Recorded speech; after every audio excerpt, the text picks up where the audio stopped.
group, and I think one of the other attorneys asked, is anyone planning to do social media? No agency in the audience raised their hand, and he goes, good, because I think all of us up here were going to tell you don't do it. So the attorneys are probably not the right ones to get in here to talk about using social media for claims.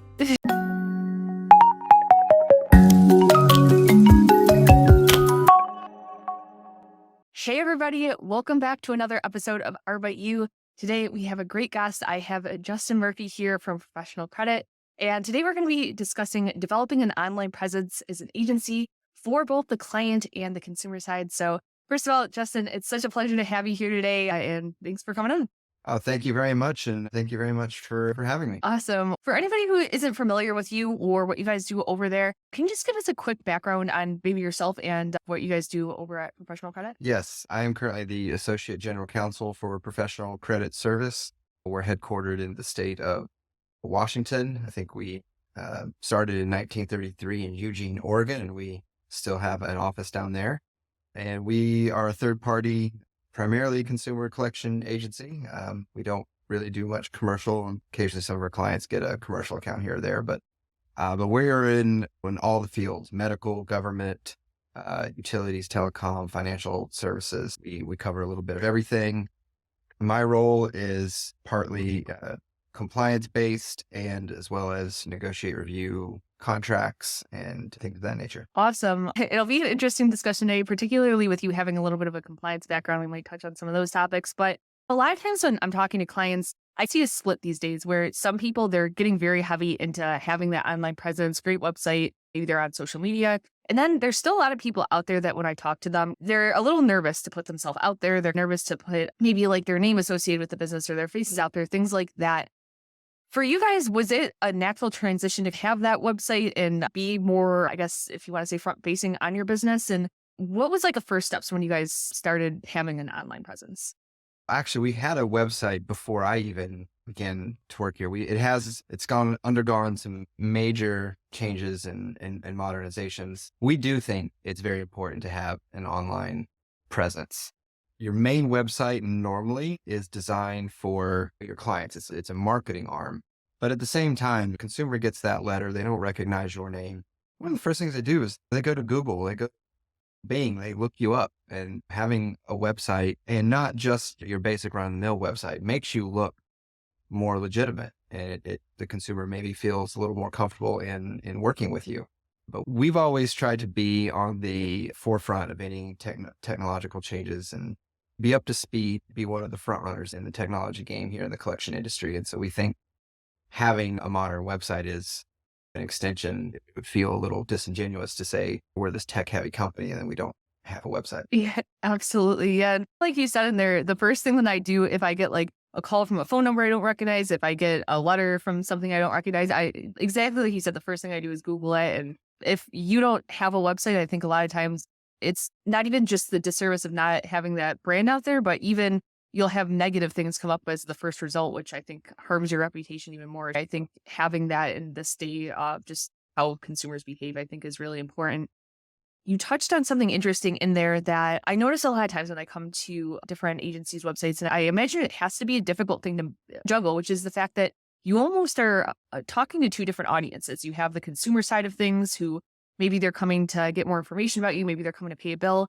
And then you also have the client side of things where you're trying to put out your reputation, the services that you offer, things like that. Do you find that's difficult to manage those two audiences that you're speaking to when having that online presence? Well, we actually have two websites. One that is our main company website, and that's more for marketing footprint to get our name out there to clients, potential clients, and things like that. But also just to show we are a legitimate business when consumers do Google you. But if you have an account with us, we have a separate payment portal where you can view all your account information, make payments, submit your disputes, all of that on a separate website. And we actually have a link to that. So if a consumer is checking us out, goes to our main website, sees that, then they, okay, this is legitimate. Let me go. We have a link to the payment portal website for them to use. And part of that is they're pulling up account information, and under one of the new data security rules, the data safeguards rule, that was expanded to cover collection agencies effective back in June of this year. You have to have that multi-factor authentication if you're viewing account information, and that can be cumbersome on your client marketing facing website, while that is a requirement to be on anything that the consumer is accessing that's going to have account information. So we bifurcate it that way. Yeah, I think it's smart how you guys do that. It's also an important thing where, again, there's so much nuance to it. It's with everything in our industry, right? Everything's so nuanced. But yeah, I think that's a great point that you mentioned there, that maybe if you're not knowledgeable on that regulation, like you could just bypass that and make it so that it's not as secure for consumers. So I think that's a great point.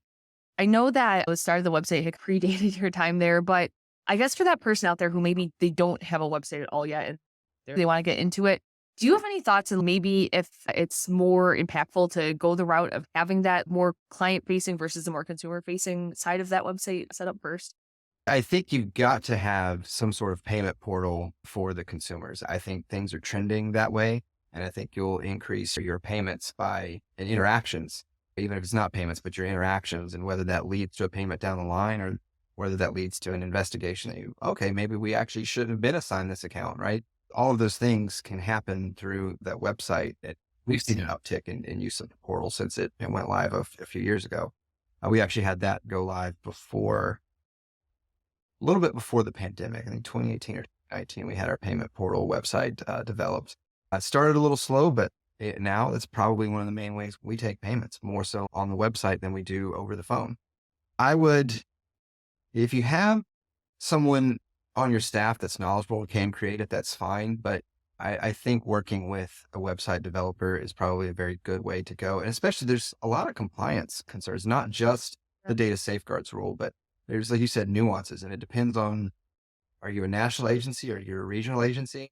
Maryland, Nevada, California all have requirements of license information or links to your certificate, or if you're using the NMLS system to process your license renewals, you have to have links to those things. Nevada, I think their law takes effect October of this year, but California's got one in place, and Maryland had one go into effect a couple of years ago where you've got to have a link. You got to have your NMLS number and a link to your actual license on your website. And further, if you maintain that online presence, your website can be an extension of your communications with the consumer, especially if you're typing them through your letters or your texts or your emails. If you drive them to a website, that website is an extension of that communication. So you have to have any of those state required disclosures. Be careful about your privacy policy and what's in there. And with all the data security rules, not just data safeguards, but there's a number state level data security rules, and that might impact what needs to go on your website, what needs to go in privacy policy on your website, how conspicuous does it need to be, all of those things. Yeah, absolutely. A really great thing that you said in there is it might be something where it's worth working with an actual web developer, and possibly even if you don't have in-house compliance or they don't specialize in that, maybe even consulting somebody on that side. Again, it's the industry that we work in. There's so many different avenues to look into. It's not as simple as maybe if you're setting up a Shopify to sell socks or something. But yeah, it definitely sounds like there's a lot of different things that you have to check the boxes for to make sure are on that website. I'm not sure if there's anything that you could possibly recommend to people, but are there maybe any tools that you know of or any vendors that you know of that you could possibly point people in the direction to that might be helpful for them when they're getting started? I'm not the person to ask about the specific tools to use in the creation of it. I know we used an outside developer for both our app and our payment portal, because those kind of go hand in hand. The app brings you into the payment portal. And so we used an outside web developer, even though we have people in-house that are in-house. We do the marketing website and we have people that are knowledgeable, but just from all the different, how things work. I'm not a technical guy, so I'm struggling for the exact words here. How everything flows and works together and moves from a link on the page to where the landing page seamlessly. I think all of that, getting that right is very important. Maybe not only is it potential compliance issues, or it's just a bad consumer experience issue, and it affects their ability and their desire to continue working with you and making it right. Yeah, no, I absolutely agree. And of course, here I'm just saying how our industry is so different and we have all these different things that we have to manage. But on the opposite side of that token, I think a lot of times when we think about collection businesses, we forget that at the end of the day, it's a business and it's a relationship with a customer. And I think normal things that you would think about on an e-commerce site or any other website of optimizing the flow of it, making the UI really good. I think those maybe are pieces because there's so many other concerns that you have might get a little lost for some people on the website. And at least in my opinion, I think as simple as if you have a payment portal option on your website, making the place where they pay the bill easy to find. Don't make people have to search through pages and pages of stuff to find where they need to go. I think simple things like that can definitely make a big difference. I don't know if you have any other thoughts on that, or maybe changes you guys have seen in your website over the years. No, I think that's spot on, right? It's at the end of the day, we still want a good consumer experience. We want people to continue to utilize it. We want them to want to utilize it, and making a product that gives them a good experience is the way to go. So that's why we chose to go even outside the company and hire someone that was knowledgeable in making those things. Makes sense. Now, pivoting off of, I know we've talked primarily about websites so far, but something that, again, I think scares a lot of people in this current state that we're in is more so on the social media side of online presence. Are you guys currently doing much with like social media? Any channels that you guys are utilizing right now? We use LinkedIn for some business to business type marketing, and we utilize Facebook for recruiting purposes. I know the CFPB with Reg F opened the avenue to communicating with consumers via social media, but there's all kinds of rules of right party contact, and you can't post it on a public page. It's got a private, and the consumer has to consent. I, as a compliance attorney, have advised against going those routes. There are some agencies that are doing that out there, and I don't really know what their experience is, but I don't know. I feel that people on their social media, and I'm not old, but they laugh at me in the office because I'm averse to social media. I could like an old soul there, but I feel that's their connection to society. They don't want to, and maybe I'm wrong, but I feel like they don't want to get collection communications via that avenue. And I think there's just a lot more that can go wrong versus your email, your text, and your letters and your phone calls. So we kind of stick to that, but we do utilize it somewhat for marketing purposes and recruiting purposes. Yeah, it's a tricky one, and I'm on some social media. I'm not super big into it, but I can relate. I would probably say social media would be the last place I would want to be contacted by a debt collector. It'll be interesting. I remember seeing a while back, TrueCourt had talked about a case where they had been posting on Twitter, and a consumer had actually commented on one of their posts asking how to pay, and but sent everybody at the company into a frenzy. Is this a third party disclosure? Can they be posting this? Do we need to delete this post? And it's going to be so interesting, I think, as time goes on to see how that evolves. I'm really curious to see if there's going to be agencies out there who do try and venture into that as a channel. Something that I think is possibly a big opportunity out there right now that I don't personally know of any agencies doing, but similarly to the note how you said that you guys use Facebook for recruiting and LinkedIn for finding business, is I do think that there's a big opportunity to talk to consumers in a way that's not necessarily encouraging them to pay a bill, but maybe to soften the reputation that collection agencies have, and maybe show a little bit behind the scenes as much as you can in an agency to humanize the people in there, because I do think that our industry sometimes gets a bad reputation, and being part of it, I can say it's a great group of people. So I'd be really curious to see if there's ever an agency out there who strongly leans into that for consumer education, and maybe could take a bit of a lighter approach to getting consumers an idea of what it is like to be inside of a collection agency. So that's my prediction of where I see social media in the future, but it'll be interesting. Right. I think you're right there. I think there is some avenue where you could have your agency posting financial literacy, just more general things. It's not directed to a specific consumer. I'm wary of, okay, we gotta better hit this person's on Instagram, and this is their Instagram page. How do we verify that it's the right person? And then if you contact them, like how do they say, send me this bill via Instagram, right? Like I'm not well versed enough to know how to start that, but I guess if you're talking to a consumer directly, I have those kind of concerns, because if you make a general post, inevitably someone's going to come back and talk about their own experience with you, and then you can't really respond to that because as you just said, the TrueCourt thing, like that's potentially a third party disclosure by putting it on a public forum and acknowledging that they're correct and that they have accounts in your office and things like that. It is tricky. Yeah, no, absolutely. It's one of those things that's exciting and it's scary, and it's a lot of things all wrapped up into one. So it's when we saw RegF come out and it opened up other digital communications, I think that was exciting. And I'll be curious to see maybe in the next couple of years if anything more specific comes out around social media. I was on an attorney panel up in Seattle. We were doing a RegF presentation going over what all that was, and maybe some of the differences in Washington state law for the Washington group, and I think one of the other attorneys asked, is anyone planning to do social media?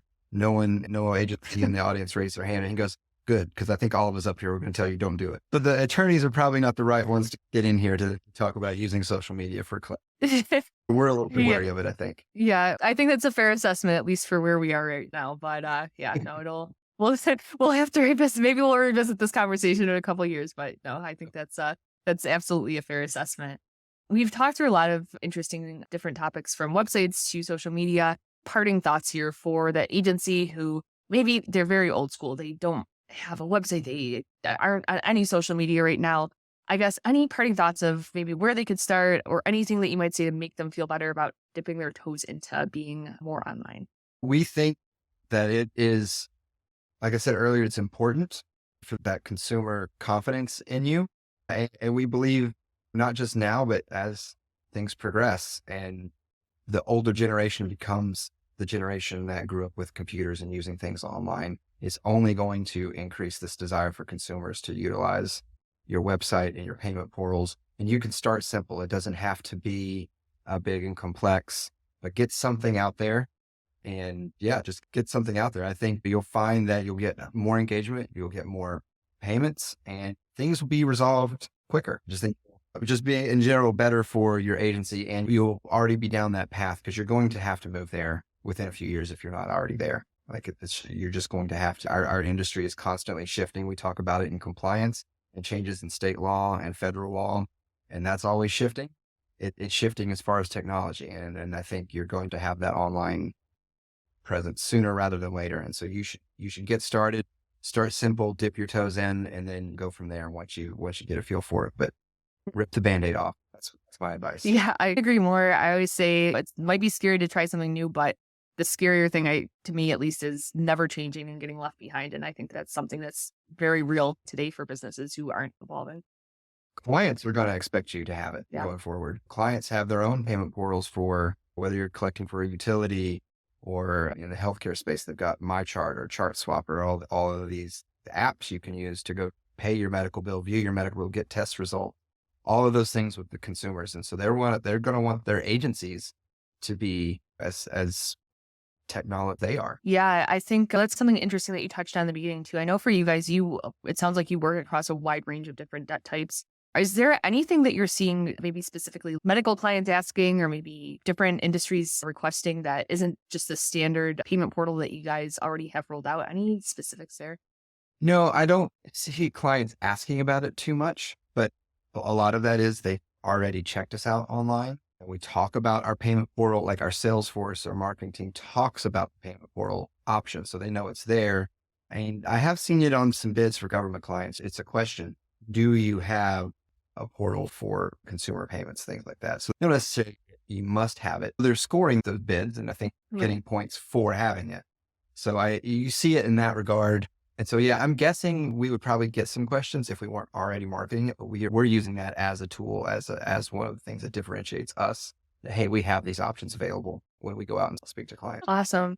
Justin, I think you've given a really good insight into kind of how your company handles online presence and what you guys offer. But for anybody out there who's listening who is potentially interested in maybe working with you guys, can you just give us a quick summary of maybe who the ideal client is that you guys typically work with and where they can find you online if they want to get in contact? Well, professionalcredit.com is our website, and that's where you can find us online. Our ideal client is one who abides by every regulation and does exactly what we tell them to do. No, that every client is unique. They've got their own. I think that's one of the things that I like about my job and my role is getting to deal with all these different clients in different industries. I was talking with another one of my colleagues here in the state of Washington, who I believe has actually done one of these with you. And she owns a small agency here in Vancouver, Washington. She said, one of the coolest things about the collection industry is we're getting paid because someone went to see this other doctor, this other dentist. We're involved in all of these different industries. And so in each of those industries, whether it be medical or utility or telecom or a government client, they have their own, I guess, quirks, idiosyncrasies, nuances to work with them. And I find that interesting, intriguing. It makes things not mundane. So I don't know that there's any specific ideal client. the challenges of dealing with all the new clients. Awesome. Justin, again, I just want to say thank you for taking the time out of your day to do this with us. And with that said, that has been our episode of Arbeit You. Thanks for watching, everyone.